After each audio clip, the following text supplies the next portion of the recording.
Hey everyone, it's Mrs. Nasers with Emmy. I said hello. Are you going to sit with us today?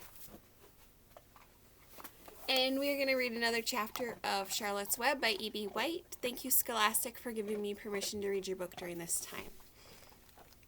Today's chapter, let's see here, is chapter 14, Dr. Dorian. The next day was Saturday. Fern stood at the kitchen sink, drying the breakfast dishes as her mother washed them. Mrs. Arable worked silently. She hoped Fern would go out and play with other children instead of heading for the Zuckerman's barn to sit and watch animals. "Charlotte is the best storyteller I ever heard," said Fern, poking her dish towel into a cereal bowl. "Fern," said her mother sternly, "you must not invent things. You know spiders don't tell stories. Spiders can't talk." "Charlotte can," Fern replied. "She doesn't talk very loud, but she talks." "What kind of story did she tell?" asked Mrs. Arable. "Well," began Fern, "she told us about a cousin of hers who caught a fish in her web. Don't you think that's fascinating?" "Fern, dear, how would a fish get in a spider's web?" said Mrs. Arable. "You know it couldn't happen. You're making this up." "Oh, it happened all right," Fern replied. "Charlotte never fibs. This cousin of hers built a web across the stream. One day she was hanging around the web, and a tiny fish leaped into the air and got tangled in the web. The fish was caught by one fin, Mother. Its tail was wildly thrashing and shining in the sun. Can't you just see the web sagging dangerously under the weight of the fish? Charlotte's cousin kept slipping in, dodging out, and was beaten mercilessly over the head by the wildly thrashing fish, dancing in and out, throwing—" "Fern," snapped her mother, "stop it. Stop inventing these wild tales." "I'm not inventing," said Fern. "I'm just telling you the facts."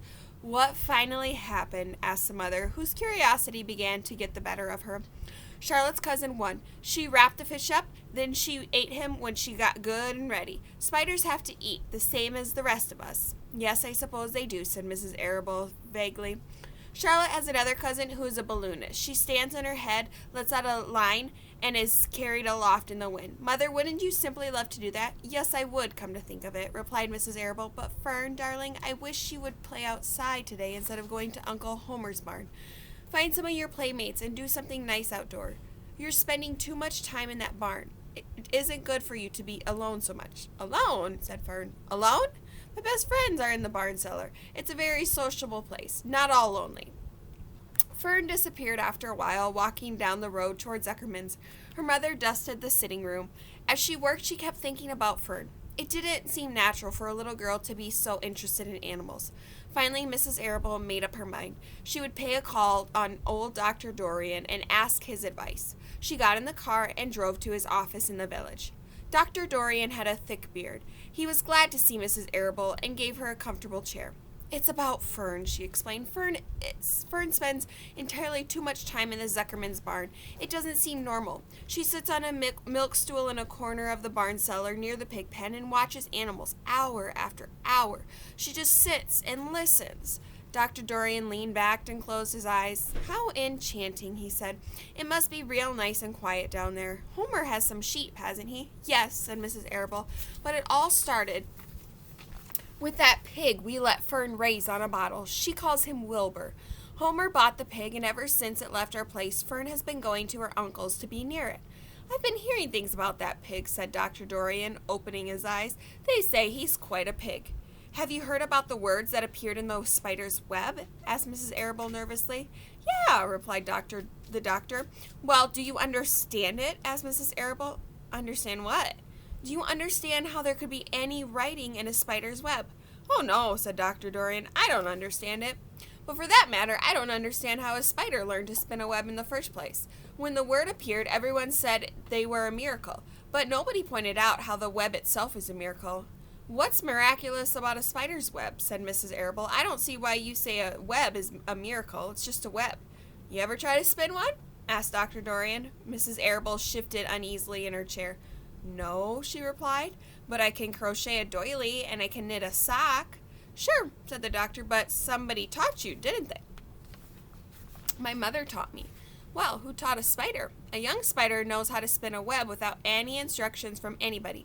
Don't you regard that as a miracle?" I suppose so, said Mrs. Arable. I never looked at it that way before. Still, I don't understand how those words got into the web. I don't understand it, and I don't like what I can't understand. None of us do, said Dr. Dorian, sighing. I'm a doctor. Doctors are supposed to understand everything, but I don't understand everything, and I don't intend to let it worry me. Mrs. Arable fidgeted. Fern says the animals talk to each other, Dr. Dorian. Do you believe animals talk? I never heard one say anything, he replied, but that proves nothing. It is quite possible that an animal has spoken civilly to me and that I can't catch the remark because I wasn't paying attention. Children pay attention better than grown-ups. If Fern says that the animals in Zuckerman's barns talk, I'm quite ready to believe her. Perhaps if people talk less, animals would talk more.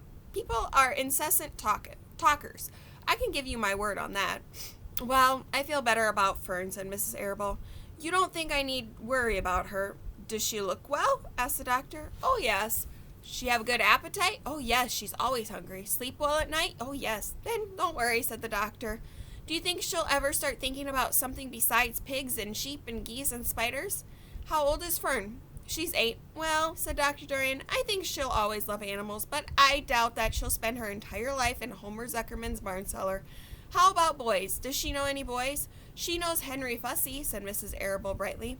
Dr. Dorian closed his eyes and again went into a deep thought. Henry Fussy, he mumbled. Remarkable. Well, I don't think you have anything to worry about. Let Fern associate with her friends in the barn if she wants. I would say offhand that spiders and pigs were fully interesting as Henry Fussy.